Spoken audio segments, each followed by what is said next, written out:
Jamhuuriyadda Ireland ayaa maanta dooratay ra'iisul wasaarihii ugu horreeyay ee asal ahaan ka soo jeeda dalkaasi Hindiya laakiin ku dhashay magaalada Dublin ee dalkani Ireland. Leo Varadkar wuxuu noqon doonaa ra'iisul wasaarihii ugu horreeyay ee gaay ah ee soo mara Jamhuuriyadda Ireland, waxaana maanta uu aqlabiyad ahaan ku guuleystay doorashadii talada xisbiga dalkan haya ee Fine Gael kadib markii uu ka adkaaday wasiirka guryeynta Simon Coveney. Leo Varadkar waxa uu ku dhashay magaalada Dublin 1979 waa 38 jir. Leo Varadkar waana ra'iisul wasaarihii ugu da'da yaraa ee soo mara Jamhuuriyadda Ireland.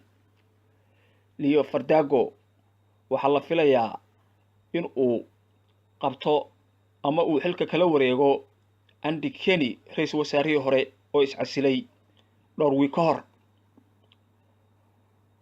Ra'iisul wasaaraha cusub Leo Varadkar waxa uu ku dhashay magaalada Dublin 1979 waxaana aabihii Ashkato uu ka soo haajiray 1973 dalkaasi Hindiya. Leo Varadkar waxa uu sheegay markii uu jeediyay khudbadiisii guusha inuu aqbalay oo si sharaf leh u aqbalay kadib campaign culus, isagoo oo sheegay inuu isku dhul dhigayo taageeradii xoogga weyneed ee ay siiyeen dadka reer Ireland gaar ahaan xisbiga Fine Gael. wuxuu sheegay in uu election ku muujiyay mid ay jirto tartan laakiin tartankii xisbiga iyo cadaawadiisii ay halkaasi ku dhamaatay oo aan jamhuuriyaddu lagu sii hayn karayn. Leo Varadkar waxa uu sheegay in aabihii uu ka soo socdaalay 5,000 oo mayl si uu u dhiso Jamhuuriyadda Ireland, laakiin aniga taa shaki ayaa igaga jiray. laakiin isagu riyadiisaasi waxay ahayd inuu wiilkiisu uu ku kori doono Ireland uu noqon doono hogaamiyaha cusub ee Fine Gael.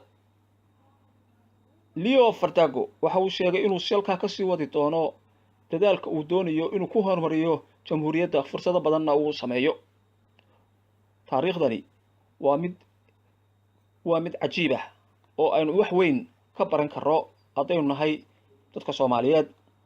tusaale ahaan asxaabta siyaasadda oo kale, haddaynu eegno xisbiga Fine Gael, hogaamiyihiisa ama hoggaanka xisbiga ama guddoomiyaha xisbigaba waxaa lagu doortaa qaabkan: 65% codadka xisbiga ama hogaamiyuhu ku soo baxayo wuxuu ka yimaadaa xubnaha baarlamaanka ugu jira xisbiga ama Fine Gael xisbigan oo kale, halka boqolkiiba ay leeyihiin 25 xubnaha ugu jira golayaasha deegaanka ee local government loo yaqaano ama local councilka dalkani, halka boqolkiiba 10 leeyihiin xubnaha wakiilka ama xubnaha dadka xubnaha ka ah xisbiga.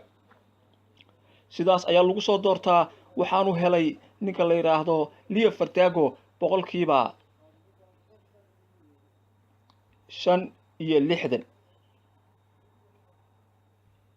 haddaba Leo Varadkar waxaa hor yaalla waxyaalo fara badan oo ay ka mid yihiin wadaxaajoodka Brexitka ama ka bixista midowga Yurub, wadaxaajoodka looga gelayo oo bilaabmaya 22 Juun. waxaa kaloo hor yaalla ninka la yiraahdo Leo Varadkar dhibaatada ka jirta dalkan Ireland ee ah guryo la'aanta oo la sheegayo ilaa 5,000 oo qof inay guryo la' yihiin. Leo Varadkar waxaa kaloo oo hor yaalla wadaxaajoodka North Ireland iyo arrinteeda. haddaba waxaanu eegi doonaa taariikh kooban oo ninkaasi la yiraahdo Leo Varadkar iyo hogaamiyihii hore ee Andy Kenny oo ku soo qaadan doono barnaamijyada